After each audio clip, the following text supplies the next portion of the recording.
So welcome everyone. I'm Dr. Michelle Villagran, the chair of the College of Professional and Global Education Academic Committee on Equity, Diversity, and Inclusion. And this is our first webinar for the fall that we are kicking off to really bring you topics and issues related to equity, diversity, culturally conscious and inclusive environment topics for our students, faculty, and staff. So we hope you'll enjoy this presentation. I'm going to turn it over to Dr. Vishnu Pendyala, who will introduce our speaker and topic today. Thank you, Michelle. Today's speaker is Maria Medrano. Interestingly, 5 years ago, around the same time, I moderated a panel with Maria, also related to students. Maria and I were working with Cisco, and the panel discussion was on transitioning from the academics to the industry, challenges and opportunities. So this was done for the outgoing Cisco interns. I have a few clips from that event posted on my YouTube channel as well. Maria Medrano is a senior director, diversity, partnerships, and external engagement. She's responsible for a global diversity partnership strategy that is inclusive of policy and external partners with equitable outcomes that extend a sense of belonging. With more than 20 years of experience, Maria is a balanced blend of strategist and community advocate, holding roles in inclusion and community, HR, finance, operations, and strategic sales. In her previous role as Visa's Chief Diversity Officer, Maria was responsible for establishing the inclusion and diversity vision and mission, and for supporting the company's promise of universal acceptance for everyone, everywhere. Maria is a first-generation American of Mexican descent, and the first in her family to earn a college degree. Through her work, Maria has earned several important accolades, including top 100 under 40 diversity MBA, Silicon Valley 40 under 40, and YWCA Tribute to Women Engineering Emerging Leader Award. She continues to advise and serve on multiple nonprofit boards dedicated to improving the education of students in disadvantaged communities. And we should all be proud of her because she is an alumnus of San Jose State University. And today she's going to talk about when nobody looks like me, navigating identity and culture in a corporate journey. So one thing everyone knows is how it feels to not belong. At a time when many of us want to be seen, connected, and supported, othering can make us feel the exact opposite. Sexual orientation, socioeconomic status, and even one's own beliefs can be targets for othering, which can hold us back. Systemic injustice and racism also play a role. For young leaders from underrepresented communities, what are the lessons that can help them navigate career challenges? How did those lessons influence Maria's own career decisions? And how can academia and corporate America work together to lower the barriers for ambitious but underrepresented communities? Through this discussion, Maria will share one Latina's journey, along with lessons learned along the way, including remember who you are, make your own needs known, create new connections that matter, ring the bell for others, and invest in you. So over to you, Maria. Thank you so much, Vishnu. Thank you to everyone. I hope everyone can hear me. I always like to ensure I do the little tech check because we always know that the mute button is the one that usually gets in our way when we're looking to connect. So thank you. I hope that everyone is having a fantastic day. Thank you for that very nice introduction. I wanted to put a disclaimer out there and saying that I'm here to connect with all of you. I'm here to share my story. But most importantly, I'm here to answer any questions. And so I'm going to start and I'm going to share a journey. I'm going to connect it back to lessons that I learned, as we say, in the corporate world through the different roles that I've had, but what really grounded me and what I needed to do to ensure that I didn't lose who I was along the way. And look, It's not that it's over at this point, right? I'm still learning these pieces. So this is something that is definitely a journey, and definitely something that I'm excited to share with you all. To start, you know, I use my pronouns she, her, and ella. Yes, I am bilingual. And so that is something that is very, very important for me to state and to also experience and to share with others. As Vishnu shared, I am a San Jose State alumni. So I graduated, oh my gosh, I'm trying to think now, like 2003, a business degree there. A fun fact, my daughter now is a San Jose State student. So we are very much a Spartan family. My husband graduated from San Jose State as well. And so very, very, very, very important to us. As mentioned, first gen, you know, means I was the first in my family to graduate from high school here, to go to college, to go to graduate school, and to go into, and I say this because it feels that way, to break into corporate America. And as mentioned, I am Mexican American, and when I'm asked, I always say I'm Mexican American. I spent many, many, many summers in Mexico with my familia. And they reminded me often that I was Americana, and being here in the United States, they reminded me often that I was Mexicana. So I proudly wear both and identify as both because I feel that I truly am both. I am a daughter, a mom, a wife, and a new title that I've actually adapted and adopted, I should say, that I've accepted and acknowledged is this title of pioneer. I'm also a pioneer. And for those of you that are not too familiar with that term, the pioneer aspect that I've accepted is the fact that I have been the first in many circumstances, and not just in those titles that I mentioned earlier, the first in things of just being able to attend certain events or being able to travel to a certain place, being able to sit in different locations, right? I think about my travels on a plane now, being able to sit in first class. You know, I'm the only person in my family that's ever experienced that. Right. I think about the experiences in my family where I have lots of family that still live in, you know, a 2-bedroom apartment as a family of 6.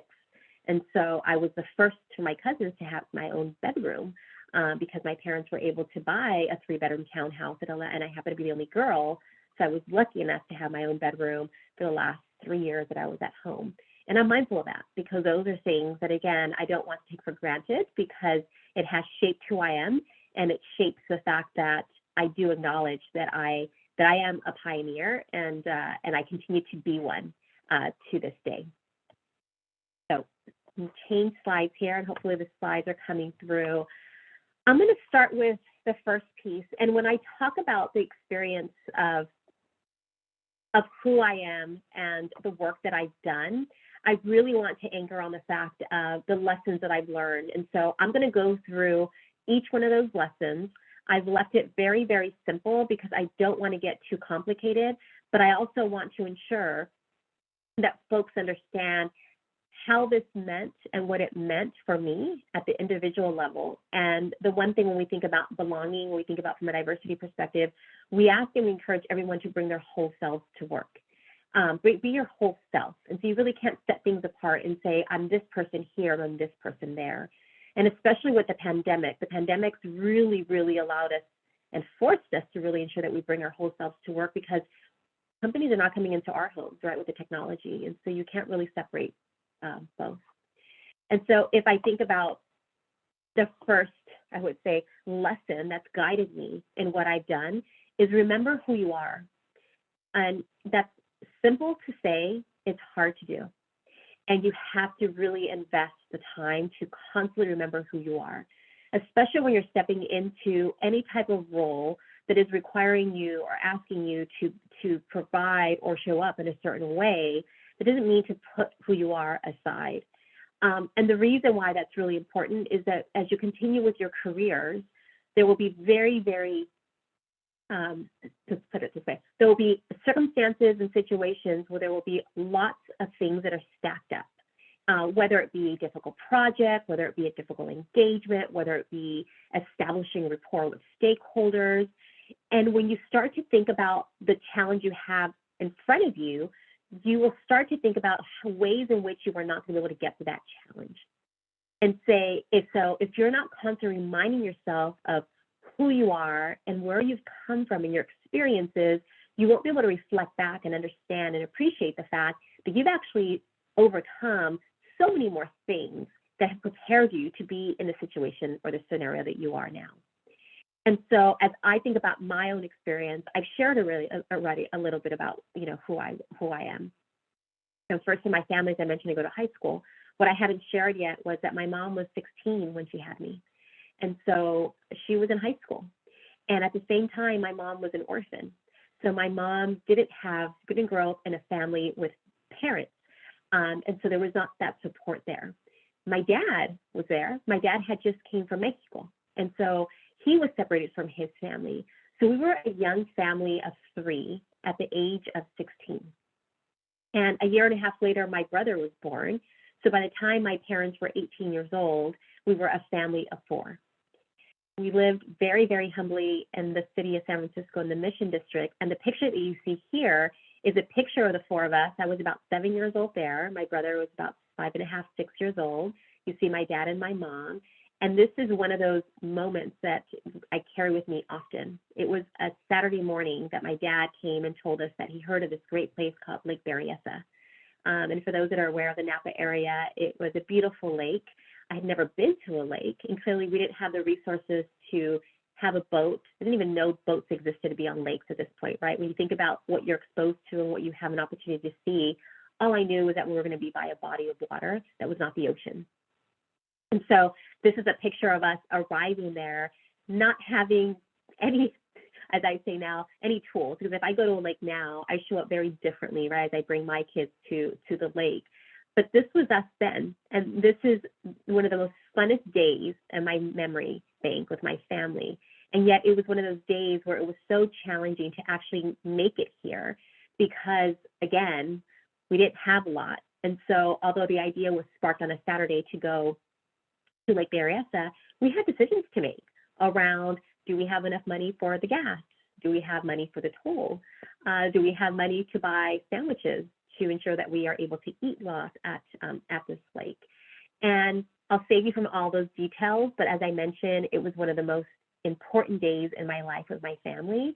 And although it was so stressful for us to have a good time, we had an amazing time.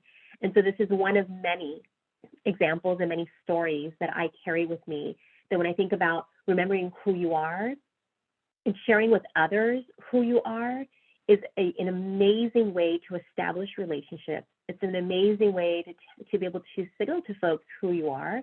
And it's also an amazing way for folks to understand what's important to you. And so by me sharing this story, I'm hoping that you understand, and you understand for me, that family is very important to me. You know, unity is really important to me. Being able to provide for others is very important to me. And so when I think about that in the context of the role I have today, the way in which I engage with my teams today, I really think back to remembering who I was and what made me who I am to ensure that I can continue to go forward faster. I connect often with peers who don't often think about the remembering aspect and really pulling back from their experiences. And I can tell you that that's created shortfalls, and it's also created a lack of understanding around purpose.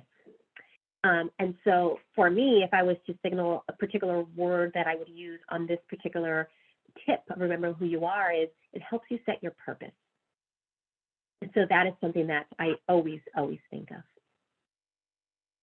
Now, if I think about what was the next piece, one part is knowing who I am, remembering where I came from and what got me to the point that I am. It's really ensuring that you make your needs known. And why is that important? As a first generation person, often don't know what we need.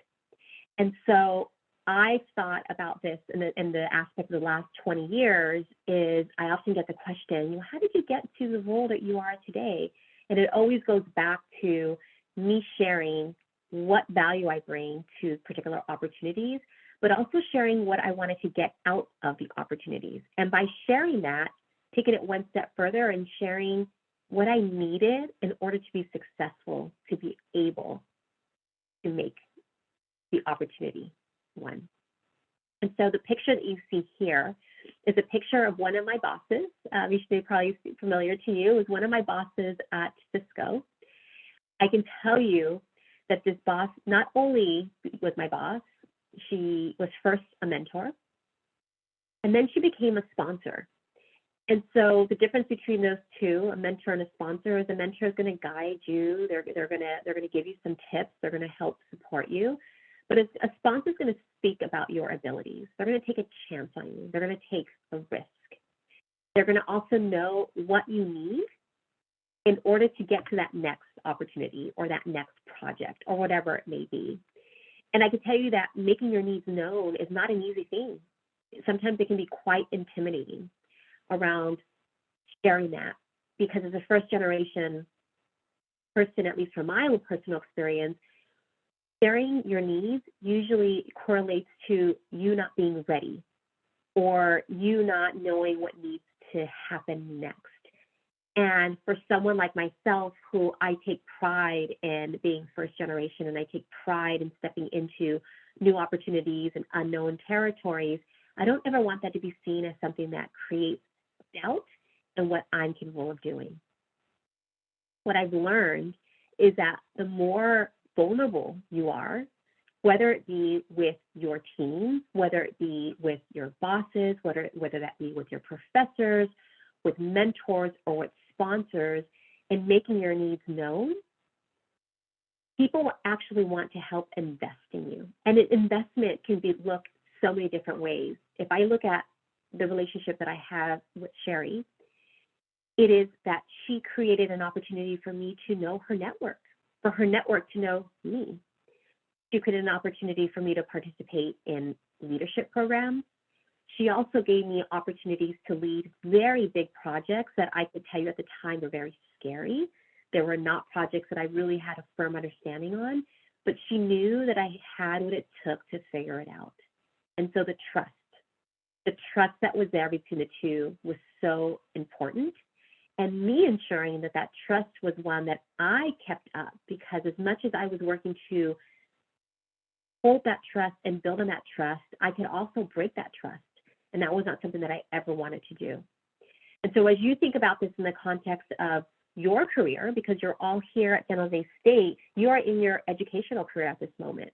And the one thing that I can share for you is that I encourage you to practice these tips, practice these muscles, build up these capabilities in your educational career, because as you prepare to go into your professional career, you will have had a time to practice and to ensure that you have an understanding and to build a network amongst yourselves that will allow you to be able to come back and share ideas and share learnings, because all of these tips will lead you into establishing really important relationships that allow you to ensure that you continue to advance your career and advance any relationship that is important to you. That leads me to my next point. Create new connections that matter. I'm going to start here by just sharing this picture. It's myself and my dear friend, Michael Krupa. Now, why am I sharing this picture? I'm sharing this picture because Michael was someone that joined me as a peer on a leadership team about 6 years ago. And when he was asked to join the leadership team, I was the only one on the leadership team that had yet had the opportunity to meet him. I was not asked to be on the interview panel. I was not asked to connect with him, from a connection perspective. And I wasn't asked because at the time I was leading some really, really big projects that I just didn't have the opportunity to create the space to do so. It was feedback that I did provide to my boss at the time, and it was also acknowledgement around ways in which I could ensure that the connections that I made with people that were joining the team, that my boss knew that it was really important to me. And so the reason why I put this picture here is because most people were expecting Michael and my relationship to not be an important one, to not be one that would be, what I say, a relationship one, because he was coming in to take over the big project that I was leading because the team had grown. It was actual work that I had done in prior roles at Cisco as well. And so I had done that role and had done it in a way, it was focused on data and analytics and I had enjoyed that work, but I was really looking to expand more so on the partnership side of the strategy for the diversity team at the time. And so Michael, having been a chief information officer, he joined and was super eager to get started. I took the time to onboard him. I took the time to partner with him. And I took the time to also just be an extended thought partner, because at the time, I think I had maybe 11 years at the company, and he was new. And he was also going to be working with a team that I had established a really, really strong relationship with. And so I wanted to signal to the team the trust that I had in Michael stepping in to lead the team, and most importantly, to make sure that the projects and the work that we were working on were going to be moving forward. Now, why does this matter? This matters because 8 years later, Michael and I continue to be dear friends. I'm no longer at Cisco. I've gone to 2 other companies, and to this day, he is someone that I'm constantly in contact with, that he is constantly in contact with me as well. We talk about work situations. We talk about family situations. We support one another when life gets in its way. And I can tell you that this is one story that I hold on to dearly, because again, the expectation was he would come in, it would be transactional, it would be about work. And what it ended up being was a true relationship where Michael and I have each other's back, which I think is really important. And so if you think about this in the concept of your world today, those relationships that you have, who are those people? Like, who are those people that you can say these connections matter? And most importantly, how are you investing in nurturing those relationships? It could be through an occasional text. It could be an occasional picture. It could be an occasional missed call. But what are you doing to ensure that you're creating connections? The connections are real time. And so this is a tip that I'm doing on a daily basis. And even where I am 20 years into my career, I am still to this moment creating new connections. I'm continuing to invest in the connections I made over the last 20 years. And I look forward to ensuring that I establish newer and deeper relationships as I move forward. That goes to my next tip, ringing the bell, or ringing the bells for others. Now, you'll see some familiar faces in this picture, but this picture here highlights a really important moment for me.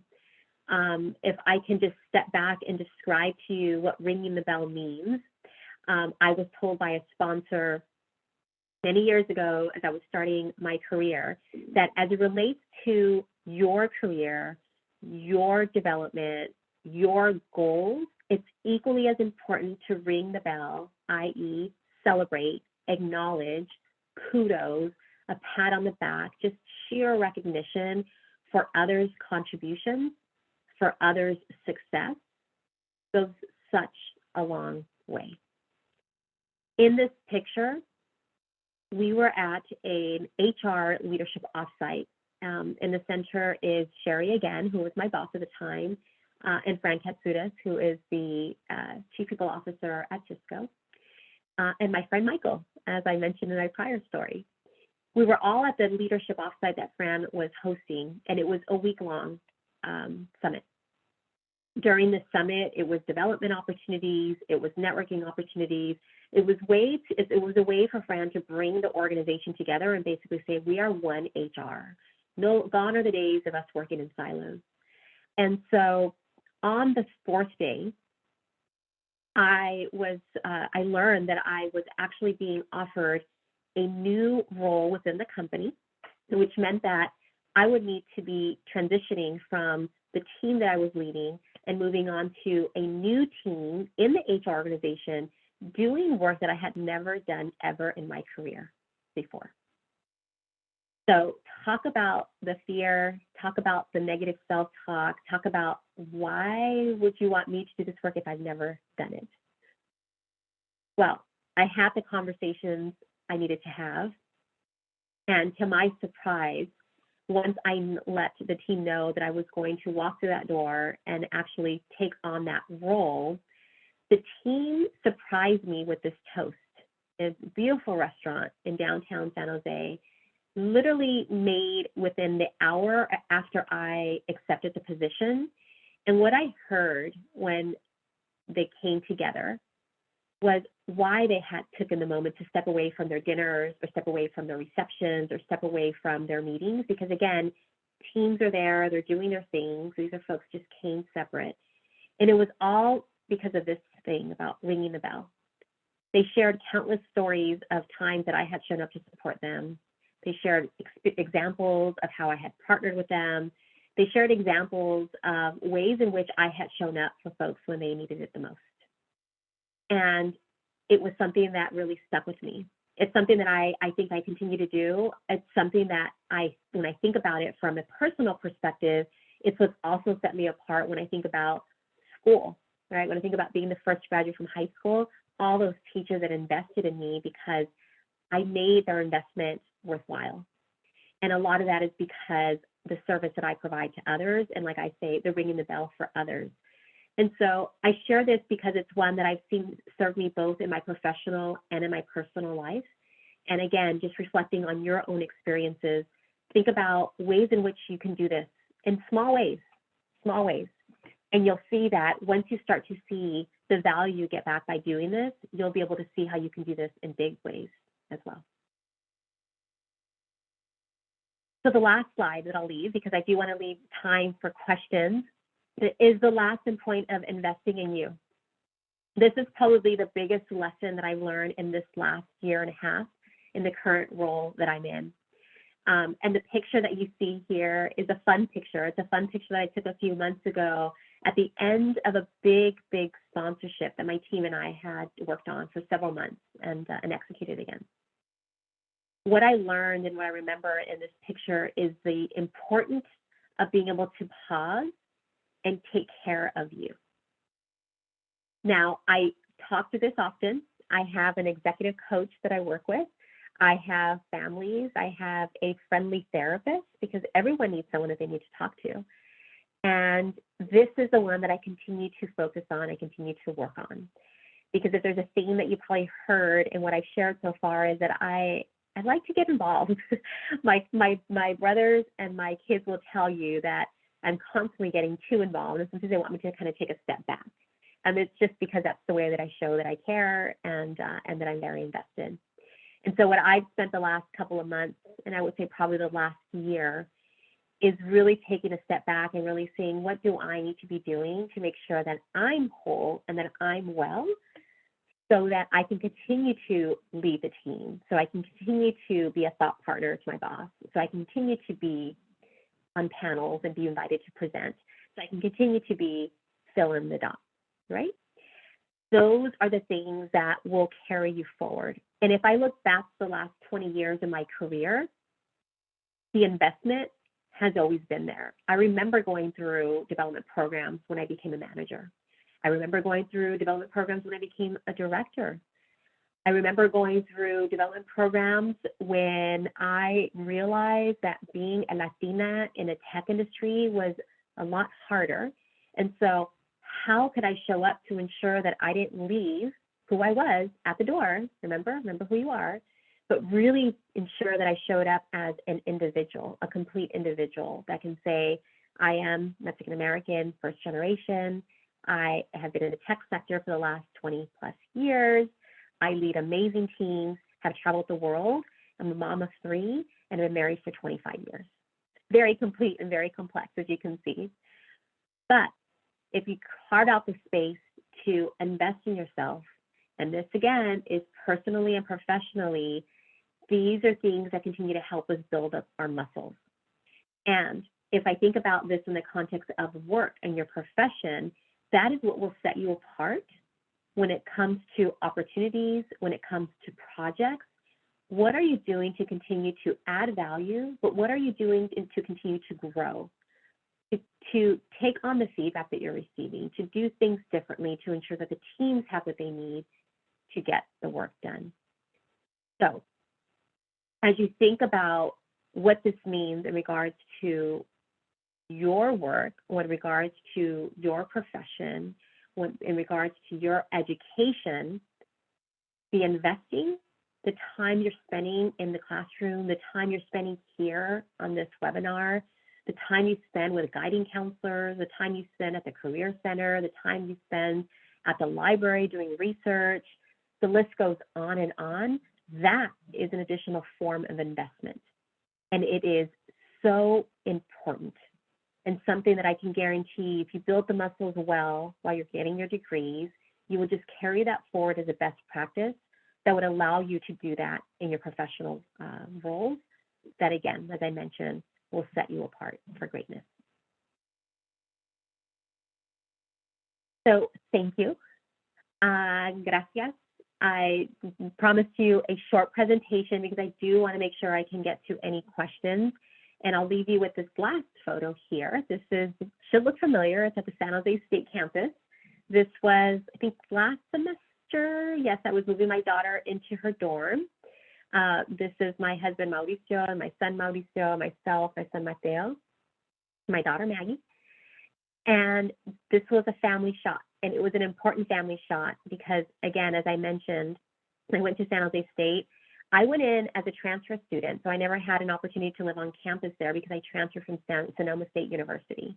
And so my daughter was getting the experience of living in the dorms, and that to myself and to my husband was just a great, great, great experience for us.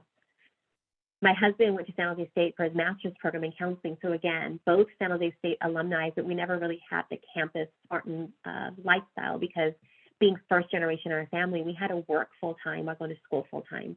So we didn't have the rich campus life that we really, really desired and really wanted.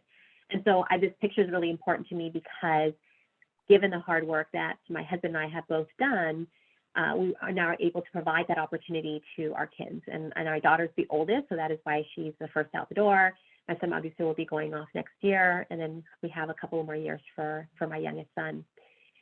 But these moments are really important. It's really important to remember them. It's really important to create space for them. And it's also really important to share your stories with those that you love. The reason why I say that is my kids have a full understanding of the privilege that they sit in because both their parents went to college. They also are very, very aware of the fact that most of our communities don't have the same access or information or resources. And so they themselves have become change agents and are very engaged because they've seen what's possible, but they also see the room that is there to create equity in this world. And so when I think about the work that I'm doing, it's not just on the professional side of what I want to continue to do in the workspace, but it's also it's also personally, because it's really important to ensure that I leave this world much better, or a little better, I would say, than how I found it when I arrived, and that my kids are able to do the same. And so, again, I just wanted to make sure I shared this as I think about the points that I shared earlier, that one of my ring the bell pieces that I hold myself very accountable for is that at the end of the day, when all is said and done, that this collective, my family that you see here, that they feel the same level of support that I felt from the family that I was born into, despite the circumstances, despite the resources, despite where we lived and all that great stuff, but the foundation of love, the foundation of support, and the foundation of being curious and not being afraid to be a pioneer, where that's led me to, and what I'm looking forward to seeing that then giving my kids an opportunity to have their path to move forward. So with that being said, I'm going to stop presenting because I have not been able to see any questions on the chat, so do forgive me if there are, if I missed many, because Actually, there were a few comments and questions on the chat, Maria, but I didn't want to interrupt you because the presentation was so insightful and I didn't want to interrupt the flow. But there are quite a few questions and comments, and let me start with a compliment for you. So Erin is saying that, Maria, thank you so much for your presentation and your message. I appreciate hearing from someone who gives so much of themselves because of their passion, and also understanding how you balance professional and personal responsibilities. Thank you again. Thank you, Erin. Thank you. Yeah. And I'll go backwards. Here's a question.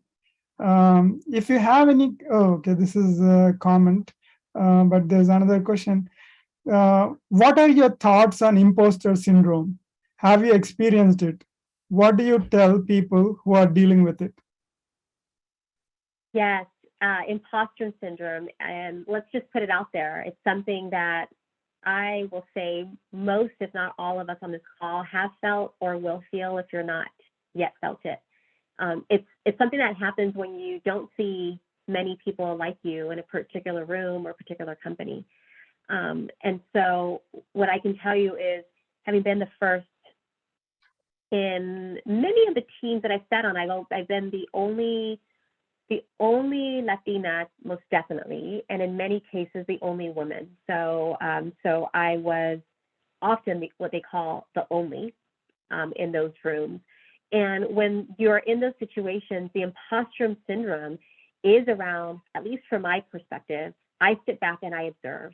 I look at hand gestures. I see in the way they ask questions. I see in the way in which they negotiate. And so there's a fine line between imposter syndrome and being able to take in what you're seeing and adapting your style to be able to join the culture without losing who you are. And so I think the sheer awareness going into a situation, a company, a project, being mindful of that and really being grounded on what is your non-negotiable. For me, I can tell you that people always know that I'm Mexican American. People will always know that I'm first generation. People will always know that I'm a mom of 3. People will always know that that my parents, my dad came from Mexico. And so those things, regardless of where I am, regardless of the situation, are things that I bring as part of my identity. But because I have the years behind me that I can really stand to what that means. So that's why I share that imposter syndrome happens. Is what do you do to make sure that you are controlling it and it's not controlling you? Being able to talk about it, being able to join support groups. I'm certain that at San Jose State, there's lots of student clubs and things of that nature.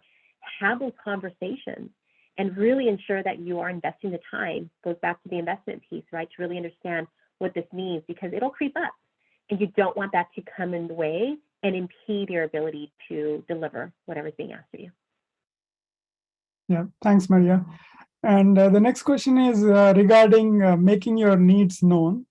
So the question is, what suggestions do you have for those of us concerned about coming off as pushy or entitled?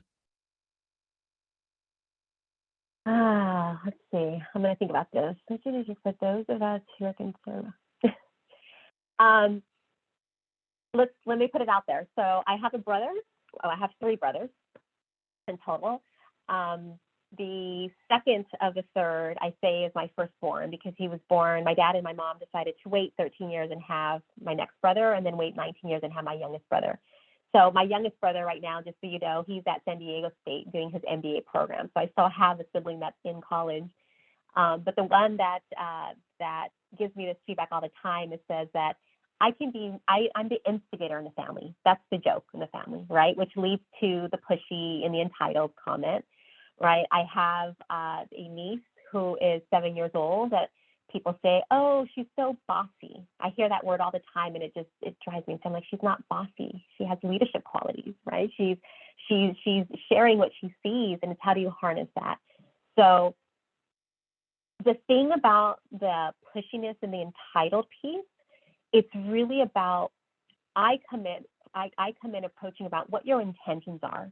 I think that's what's really helped me, that if you can put out there what you're intended to do, and I can almost guarantee that your intentions are always leading to good outcomes or positive outcomes or things that you can actually create a collective agreement on, then that will help with the narrative about you being pushy or being entitled or being too forceful. And then also calling out like what your style is. Like I put my hand up and my team knows, like I get pretty excited and I'm pretty insistent, and the insistency comes because I want to make sure that our team shows up in a very proactive manner for very important projects and such. But I can absolutely be seen in that way. So calling what it is that you are experiencing, putting a title to whatever or an explanation to whatever you're being considered to provide an understanding, so there is intentionality behind it, has helped me. But it's something that when I think about the invest in you, that piece, like even just being mindful of how you're being perceived, mindful of how you're coming across, mindful of how people are experiencing you, are important gut checks that I do constantly that I would encourage you all to do as well. But just be aware. You're going to get the pushy comments. You're going to get the, you know, you're too pushy. You're constantly telling us what to do. You're super entitled. But it's all in the delivery and how you show up. I hope that answers your question. Yeah, I think so too. So there's a question from Cara Price. She says, MVTO for sharing your knowledge and experiences with us. MVTO, I believe, means thank you in one of the languages. So, the question is, it's hard to be an advocate for yourself, especially when navigating spaces that did not historically serve BIPOC. What recommendations do you have to communicate the necessity of self-care in spaces where you may be the only BIPOC person in the room, department, etc.? I find it hard to express these feelings to non-allies in the workplace. Example, taking off for holidays, days specific to your culture, identity. That is, Cara, thank you. That is such a great question. And it's something that it's very real. So I just want to acknowledge that. So thank you for asking the question. I'm going to share what I've done and what I continue to do, because again, this is not in any way an end state. This is what I continue to do. Allies are really important, right? I shared the picture that I shared with myself and Michael, right? Very unusual suspect, you would say. I tell them all the time, we're the unusual pair. Like, folks wouldn't assume that we're as close as we are. But those that sit in more place of privilege need to know who you are. That is why, student groups or employee groups, there's generally an executive sponsor of some sort, an admin, somebody that is there providing guidance and leadership. They need to know who you are. They need to know who you are. And the ask that I usually do is asking them, who else should know who I am as I continue to go through my journey? Because it is really hard and it gets really, really exhausting. And so having those allies are the key differentiator.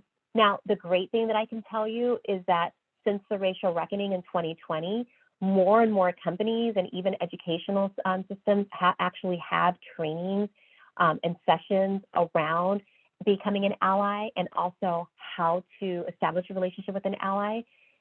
It's not an easy thing. You can't just say, I'm an ally. It actually requires action from someone.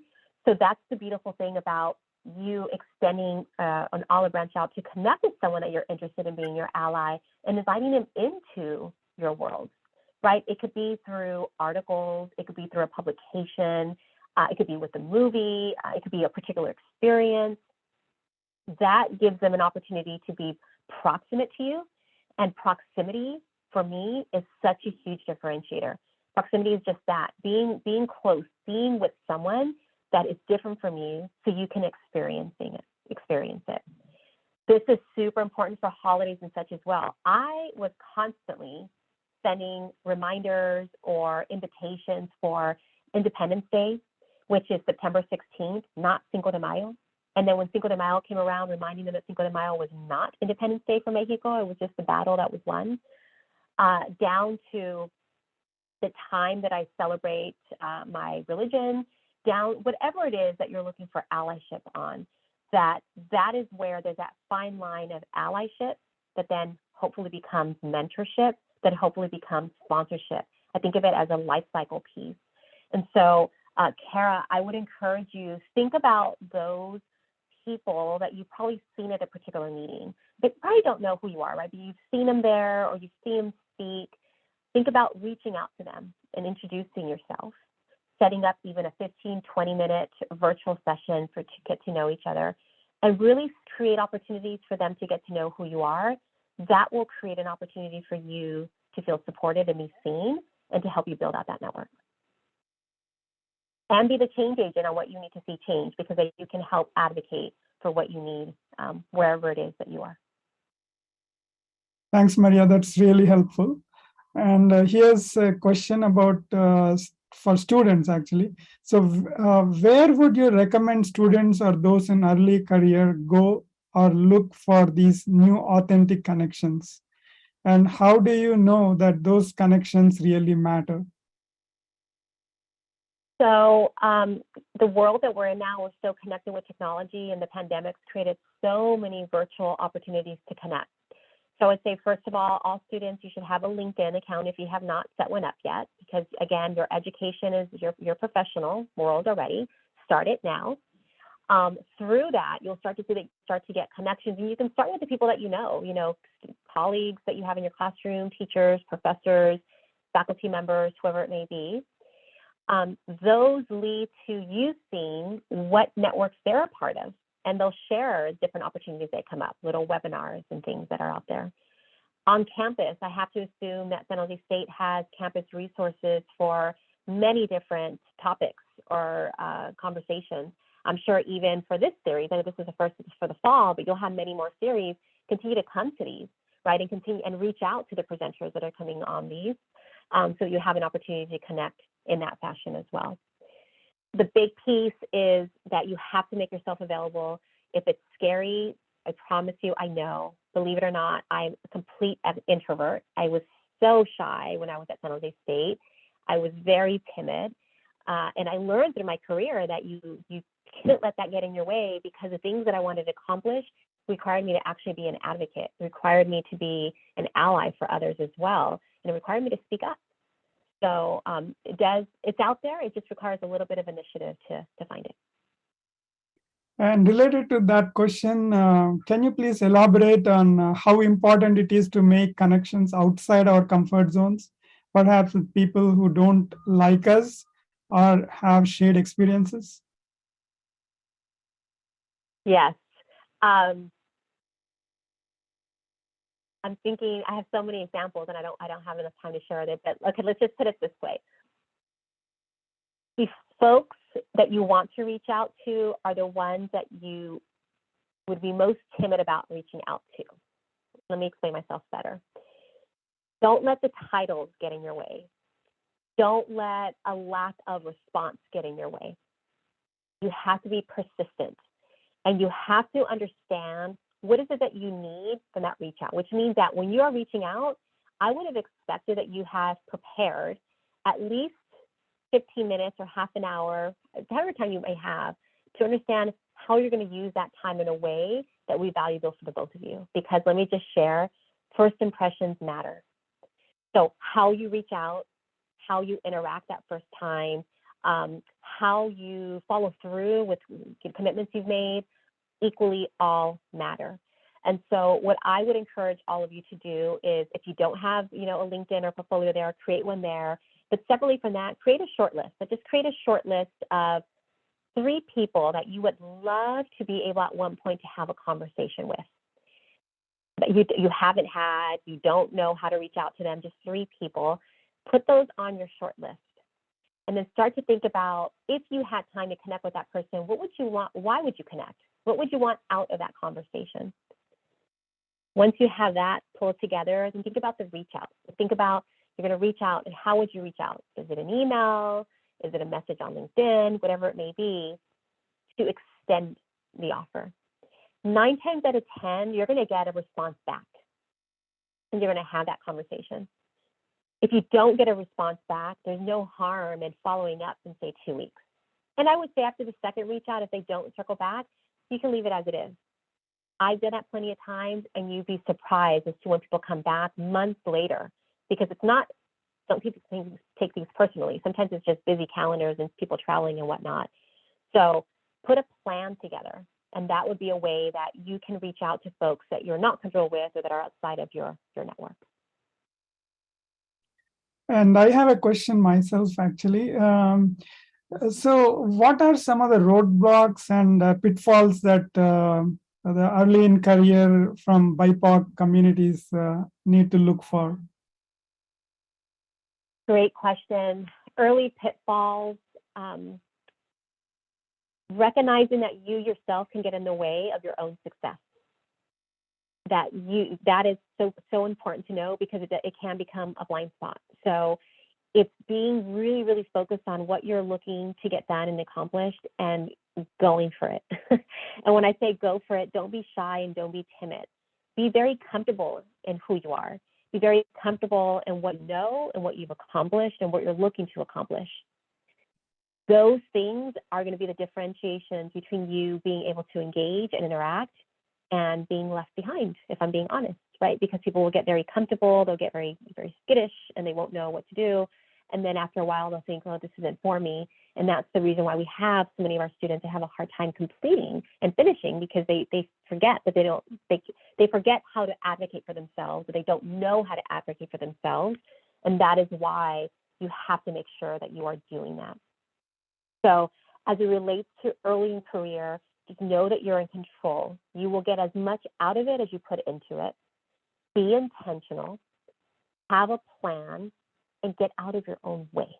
Because many times we hold ourselves back out of fear, or out of not knowing, or out of whatever it may be. I mean, life in general, right? The difference being able to invest time in preparing and going to work because you have to, get paid to pay the bills. Otherwise, you're going to cut the power off, because I've had many of those experiences myself. So put a plan together so that you can really ensure that you're investing in it, so that you don't get in your own way. And you have been at the helm of affairs with respect to equity, diversity, and inclusion in multiple companies. So I was curious as to what kind of provisions that these corporate companies have for early in career from BIPOC communities. What are some of the... Okay. Can you give a little bit more? You cut out a little bit. So what's available for early career at the corporate level? Was that the question? Yeah, the corporate level, and what kind of encouragement do they receive from the companies when they join? Yeah, that's a great question. So I can tell you the three companies that I've been at have very, very active employee resource groups. And employee resource groups are similar to student clubs. In a sense, they are communities that come together to align in a particular objective of some sort. I can tell you that the ERGs that I've been a part of, and that's how I got my start in leading diversity strategies, is by actually starting up and standing up employee resource groups inside of corporate America. It allows you to have professional development talking series. It allows you to have mentoring programs. It allows you to participate in shadow programs. I can give you an example for myself. When I was starting out as an early in career in the technology space, I participated in many shadow programs. So what did that mean? That meant that instead of me going to work on a particular day, I would go shadow an executive and through all their day. So I would go into meetings that they had. I would sit over their shoulders and watch them negotiate a contract, whatever was happening for the day. So I could see, right? I could have visibility and understanding what's happening at the next level. Because as early in career, you don't necessarily understand what's happening all the time. And so that's why these employee resource groups are so key and so important, because they create these safe spaces where you can participate in these type of programs so that you have the success. I can tell you that while I was at Cisco, we actually had an early in career ERG that our own CEO only interacted with that group to facilitate quarterly chats, because he wanted to connect with early in career talent. I mean, that's the value that all of you bring to the table when you think about what you have to look forward to when you start your corporate career. But when you do that, bring your whole self, bring who you are, what makes you tick, what makes you happy, what makes you thrive, to ensure that you have successful career. Yeah, thanks. In fact, I remember my Cisco days, students used to come to our all hands meetings as well to attend the CEO talk. Yeah.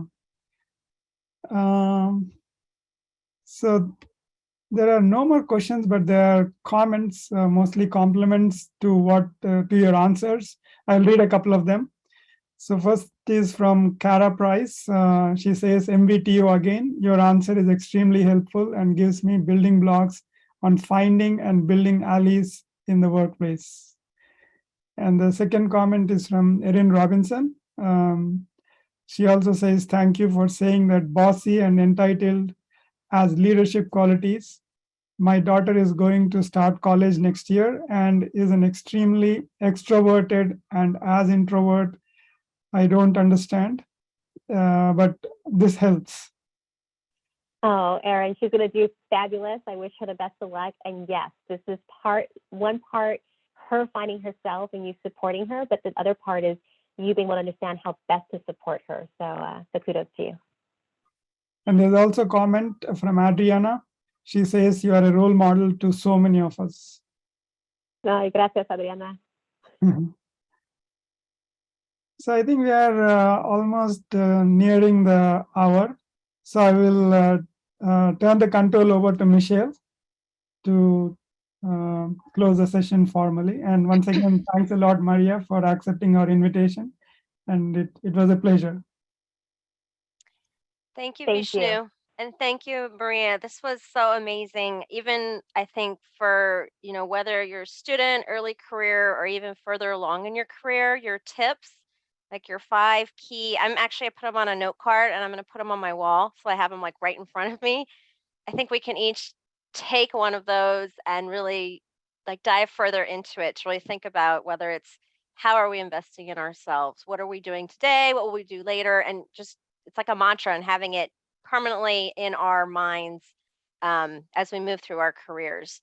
So I really appreciate you giving us those 5 really guiding points, if you will, so we can find our passions and our purposes and ensure we're being authentic and true to ourselves along the way. This is, again, the first of many webinars we will have through our college academic EDI committee. I did put in the chat, I just want to mention for everyone, they will be posted on the events page as well as CPGE social media and through the email lists. So just stay tuned for our future ones. We'll have at least 2 more this fall and usually about 3 every semester. So thank you again, Maria, for kicking us off. This was just so wonderful. And I know that we are in the committee and San Jose, we really appreciate all you've invested in your whole career, your life, and being a Spartan. We feel like we're all family. We're Spartans together. So thank you again. Absolutely. Thank you, everyone. Have an amazing day, and thank you. This is definitely a highlight of my day, my week to be exact. So have a great one. Bye-bye. Thanks, everyone. Bye. Bye.